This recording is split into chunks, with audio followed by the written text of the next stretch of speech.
আসসালামু আলাইকুম। Hello everyone. কেমন আছেন সবাই?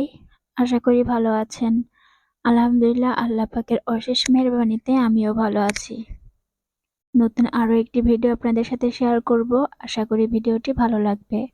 আর ভিডিওটি কেউ স্কিপ না করে শেষ পর্যন্ত দেখবেন। আর আমার ভিডিও যদি ভালো লেগে থাকে তাহলে অবশ্যই আমার চ্যানেলটি সাবস্ক্রাইব করে আমার সাথেই থাকবেন। তো এই যে আমার ছোট বোন এসেছে, অনেকদিন পরে আমার বাসায় এসেছে। তো আম্মু কিছু পিঠা বানিয়ে পাঠিয়েছে ওকে দিয়ে, যেহেতু ও বরিশালে গিয়েছিল পরীক্ষার জন্য। তো আসার সময় আম্মুর কাছে আমার জন্য আর আমার মেজো বোনের জন্য কিছু পিঠা বানিয়ে দিয়েছে। চিকেন পুলি পিঠা বানিয়ে দিয়েছে আর হচ্ছে বিস্কিট পিঠা বানিয়ে দিয়েছে। তো এগুলো নিয়ে ও আজকে আমার বাসায় আসলো। তো এই যে আসার সময় আমার জন্য সিঙ্গারা নিয়ে আসলো। ও জানে যে আমি সিঙ্গারা খুব পছন্দ করি। সিঙ্গারা, সমুচা এগুলো আমার খুব ভালো লাগে। তো এজন্য এই যে আমার জন্য সিঙ্গারা নিয়ে আসলো আর বাবুদের জন্য চকলেট চিপস, তারপরে বিস্কিট এগুলো নিয়ে আসলো আরকি। তো এই যে এখন আমরা সবাই বসে খাচ্ছি। আর আমার সিঙ্গারাটা সমুচার থেকে সিঙ্গারাটা বেশি পছন্দ। কারণ সিঙ্গারার সাথে দেখা যায় যে কাঁচামরিচটা অনেক বেশি মজা লাগে। আর গরম, গরম সিঙ্গারা হলে তো আর কথাই নেই। তো এই যে দেখেন সিঙ্গারার সাথে দোকান থেকে পেঁয়াজ আর কাঁচামরিচ কেটে দিয়েছে। আর আমি সেটা খাচ্ছি আর মজার একটা এক্সপ্রেশন দিচ্ছি যে মানে সত্যি খুব মজার। আর এটা হালকা, হালকা একটু গরম ছিল সিঙ্গারাটা। তো এর জন্য আরো বেশি ভালো লাগছিল। আর আমি যেহেতু ঝাল পাগল তাই আমি এখানে কাঁচামরিচগুলো বেছে, বেছে তারপরে হচ্ছে খাচ্ছি। তো এই যে বোনের সাথে একটু গল্পগুজব করে তারপরে এখন আমি এই পিঠাগুলো বক্সিং করে নিচ্ছি। কারণ এগুলো তো বক্সে রাখতে হবে। এটা পলিতে রাখলে হয়তো নষ্ট হয়ে যেতে পারে। তো এজন্য আমি ভালো, ভালো পিঠাগুলো মানে যেগুলো পিঠা হচ্ছে গিয়ে আস্ত আছে, মানে যে পিঠাগুলো ভালো আছে সেই পিঠাগুলো আমি বক্সের ভিতরে সুন্দরভাবে গুছিয়ে নিচ্ছি। আর নিচে তো একদম মানে অনেকদিন হচ্ছে গিয়ে এই পিঠাটা মানে অনেক দূর থেকে তো এসেছে, বরিশাল থেকে এসেছে। এর মানে ভিতরে অনেকটা পিঠা ভেঙে একদম গুঁড়ি, গুঁড়ি হয়ে গিয়েছে। সেগুলো যাতে নিচে পড়ে থাকে সেগুলো আমি আলাদাভাবে রাখবো। আর উপরের ভালো পিঠাগুলো আমি হচ্ছে গিয়ে ভালোভাবে গুছিয়ে নিচ্ছি। আর এখানে ২ টা প্যাকেট, কারণ হচ্ছে আমার মেজো বোনের জন্য পাঠিয়েছে কিন্তু ও তো ঢাকাতে নেই। ও আবার ওর শ্বশুরবাড়িতে গিয়েছে, যার কারণে এই পিঠাগুলো সব আমার জন্যই নিয়ে আসা হয়েছে। তো এটা হচ্ছে বিস্কিট পিঠা। এটা আপনারা হয়তো অনেকেই চিনে থাকবেন। আর এখন আমি আনবক্সিং করছি হচ্ছে যে পুলি পিঠা, চিকেন পুলি পিঠা। এটাও কিন্তু আমার মেজো বোনের জন্য পাঠিয়েছে। তো ২ টা প্যাকেটই আমার কাছে নিয়ে এসেছে ও, কারণ আমার মেজো বোন যেহেতু নাই পিঠাগুলো কি করবে? তো যার কারণে আমাকে দিয়ে দিচ্ছে। আর ওর নিজের জন্যও নিয়ে এসেছে, সেটা তো ওর বাসাতে রেখে এসেছে। আর এখানে আমি সেম কাজটাই করছি, কারণ এখানে অনেকগুলো পিঠা ভেঙে একদম গুঁড়া, গুঁড়া হয়ে গিয়েছে। সেই পিঠাগুলো আমি নিচে রেখে তারপরে ভালো, ভালো পিঠাগুলো আমি বক্সের ভিতরে ভরে নিচ্ছি। এটা আমি ফ্রিজে রেখে দিব। আর এই যে গুঁড়া, গুঁড়া পিঠাগুলো আমি ভেজে নেব পরে। তো আমার বোন আসার পরে আমি ওকে সেরকম কোনো কিছু রান্নাবাড়ি করিনি। কারণ বোনই তো এসেছে, সেরকম বড় কেউ তো আর না। বড় কেউ না বলতে হচ্ছে গিয়ে শ্বশুরবাড়ির লোকজনদের জন্য একটা স্পেশাল রান্নাবাড়ি করতেই হয়। কিন্তু নিজের লোকদের জন্য ওরকম রান্নাবাড়ি না করলেও চলে। সেটা তো নিজের লোক, কষ্টও পাবে না, মাইন্ডও করবে না।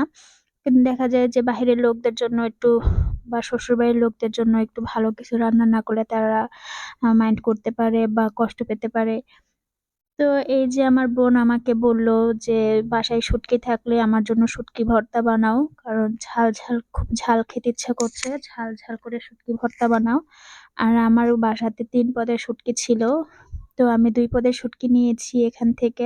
আর ও আর অন্যগুলো আমি হচ্ছে এখন ফ্রিজে রেখে দিচ্ছি। তো এই যে দেখেন আমি কতগুলো শুটকি নিয়েছিলাম। আমি আসলে শুটকি ভর্তা এর আগে কখনো বানাইনি। তো হচ্ছে গিয়ে আমি জানি না কিভাবে এটা প্রসেসিং করতে হয়। এটা আমি গরম পানির মধ্যে এমন মানে কিছুক্ষণ মানে গরম পানি দিয়ে পরিষ্কার করছিলাম। কিন্তু এটা গরম পানির ভিতরে দেওয়ার পরে একদমই হয়ে গেছে। মানে শুটকিগুলো না কেমন নরম হয়ে একদম ছিন্ন-বিন্ন হয়ে গেছে। তো যতটুকু পেরেছি সেতটুকু মানে উঠিয়ে নিয়েছি। আর এখন এখানে আমি পেঁয়াজটা ভেজে নিচ্ছি। পেঁয়াজটা ভাজার পরে আমি এর ভিতরে রসুন আর শুকনো মরিচগুলো ভেজে নিব। তো আমি আমার বোনের কাছে জিজ্ঞাসা করেছি, তোরা কিভাবে শুটকি ভর্তা বানাস? তো আমাকে বলে দিয়েছে যে এইভাবে পেঁয়াজ, রসুন এগুলো আলাদাভাবে ভেজে নিতে হবে। আর তাছাড়া আমি তো কখনো বানাইনি, আমি জানিও না। আর আমার বাটাবাটিটা একদম মানে খুব কষ্ট লাগে, বাটাবাটির ঝামেলাটা। তো এজন্য আর কখনো ভর্তা ওরকম ভাবে বানানো হয়নি, কিন্তু আজকে ফার্স্ট টাইম আমি শুটকি ভর্তা বানাচ্ছি। তো ভেবেছি আমি ব্লেন্ডারে এটা ভর্তা করব, দেখি কেমন হয়। তো এজন্য এই যে এখন আমি পেঁয়াজ আর রসুনটা ভালো করে ভেজে নিলাম। আর এখন এর মধ্যে আমি শুটকিটা অল্প একটু ভেজে নিব। এই তো আমার পেঁয়াজ আর রসুনটা তুলে নিলাম। এখন এর ভিতরে হালকা একটু তেল দিয়ে দিব। আর শুকনা মরিচগুলো ভেজে নিব। শুকনা মরিচগুলো ভেজে নিয়ে তারপরে আমি এর ভিতরে শুটকিটা অল্প একটু ভেজে নিব। তো যেহেতু আমার বোন বলেছে ঝাল ঝাল ভর্তা করার জন্য, আর আমি জানি না এই মরিচগুলোতে কেমন ঝাল। তো অনেকগুলোই মরিচ নিয়েছি আমি। এই তো আমার মরিচটা ভাজা হয়ে গিয়েছে। পেঁয়াজ আর রসুনের মধ্যে আমি মরিচটা উঠিয়ে নিচ্ছি। জানি না কিরকম হবে, আজকে ফার্স্ট টাইম যেহেতু বানাচ্ছি, খুব ভয়ের মধ্যে আছি যে কেমন লাগবে না লাগবে, তাও আবার ব্লিন্ডারে বানাবো। তো দেখি কি হয়। আসলে মানুষ যদি কিছু না করে তাহলে তো বুঝতে পারে না আসলে ভালো হলো না খারাপ হলো। তো যেহেতু আজকে ফার্স্ট টাইম একটু করে না হয় দেখি ব্লেন্ডারে কেমন হয়। তো এই যে পেঁয়াজ, রসুন, মরিচ এগুলো সব ভেজে উঠিয়ে নিলাম। এখন একটু শুটকিটাও হচ্ছে গিয়ে একটু ভেজে নিচ্ছি। আর আমি সকালবেলা হচ্ছে গিয়ে খিচুড়ি রান্না করেছিলাম সকালে খাওয়ার জন্য। তো সেখানে একটু খিচুড়ি বেঁচে গিয়েছে। তো আমি ভাবছি যে দুপুরের খাবারটাও আমরা এই ভর্তা আর মানে শুটকি ভর্তা আর খিচুড়ি দিয়েই খাবো। তো এই যে সবগুলো ভেজে নিয়ে আবার হচ্ছে গিয়ে শুটকি-টুটকি সব একসাথে ভেজে নিয়ে তারপরে এখন পেঁয়াজ, রসুন আবার এগুলো একসাথে আবার সবকিছু ভেজে নিচ্ছি। তারপরে আমি হচ্ছে গিয়ে এটা আবার একবারে উঠিয়ে নিয়ে তারপরে ব্লেন্ডার করে ফেলবো। তো ব্লেন্ডার করে ফেলেছি। হয় ব্লেন্ডারটা আপনাদের সাথে দেখানো হলো না, শেয়ার করতে পারিনি। তো ব্লেন্ডারে এই যে দেখেন কি সুন্দর একটা ভর্তা হয়েছে। মনে হচ্ছে কি যে সামনাসামনি দেখে সত্যি মনে হয়েছে কি যে পাটায় বেটে হচ্ছে ভর্তাটা করা হয়েছে, কিন্তু না, এটা ব্লেন্ডারে করা হয়েছে।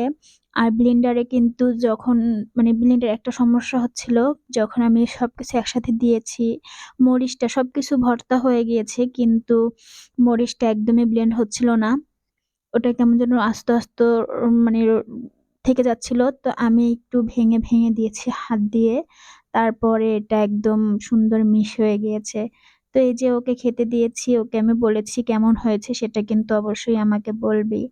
তো ও খেতে বসে আমাকে মানে অনেক মানে আমার অনেক প্রশংসা করেছে যে প্রথম অনুযায়ী অনেক ভালো হয়েছে। তো সবাই ভালো থাকবেন। আল্লাহ হাফেজ।